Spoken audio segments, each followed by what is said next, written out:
आज आपका आगमन प्रतापगढ़ जनपद में हुआ है, क्या कारण था, क्या उद्देश्य था और कैसा अनुभव रहा प्रतापगढ़ आकर के?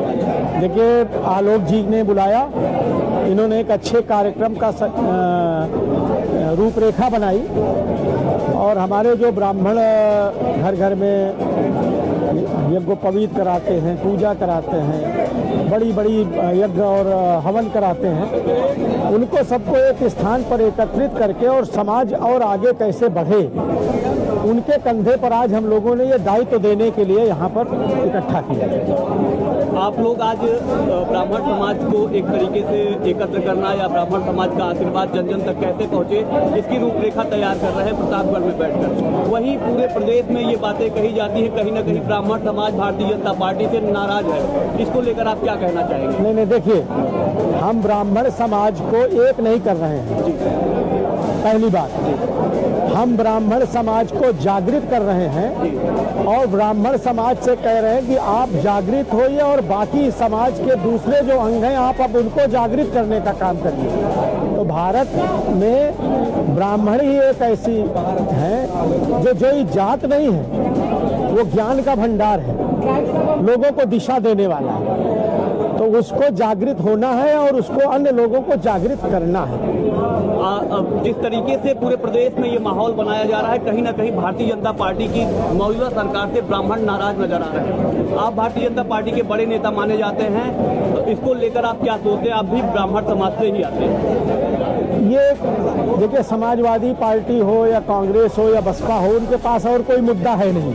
ठीक, नाना प्रकार के हथकंडे वो अपनाते हैं, लेकिन ब्राह्मण समाज ने सदैव राजा बनाया है, राजा बनने की चेष्टा कभी नहीं किया है। और ब्राह्मण समाज उसी को राजा बनाता है जिसको उसके योग्य समझता है। तो हम जिसको उसके योग्य समझ रहे हैं, हमने उसको राजा बना रखा है। प्रदेश की बागडोर उसके हाथ में दे रखी है और हमें लगता है कि अभी प्रदेश उनके हाथों में अच्छा चल रहा है। हमें ऐसा लगता है कि अच्छा चल रहा है प्रदेश।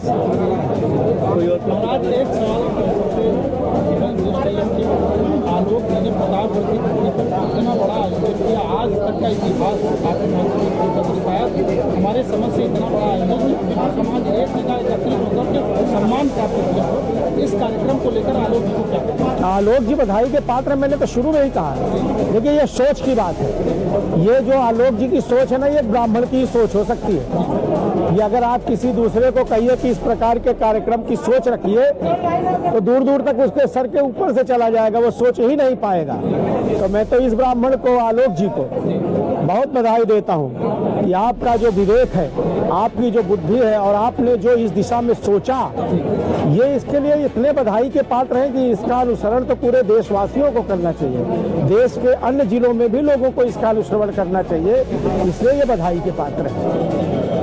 एक छोटा सा सवाल है, पुरोहित जो है वो समाज का अग्रदूत है, लेकिन जो आधुनिक युग चल रहा है इसमें कहीं ना कहीं हाशिए पर है।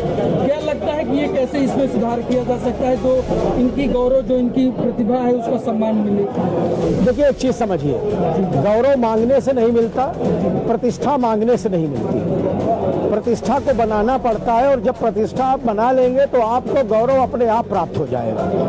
तो ये इस योग्य हैं कि अपनी प्रतिष्ठा बनाएंगे और अपनी प्रतिष्ठा बना करके उस गौरव को पुनः प्राप्त करेंगे। ब्राह्मण इस योग्य है, उसको किसी और चीज की जरूरत नहीं है। केवल अपने को जिस दिन उसने जागृत कर लिया और अपने पुराने रूप में आ गया, ठीक ना, उस दिन आप देखिएगा, केवल जागृत करने की देर है। वो जागृत कराने में हम लोग लगे हैं कि आप इकट्ठा होने का प्रयास मत करो, आप अपने को जागृत करने का प्रयास करो। ठीक है, बहुत धन्यवाद।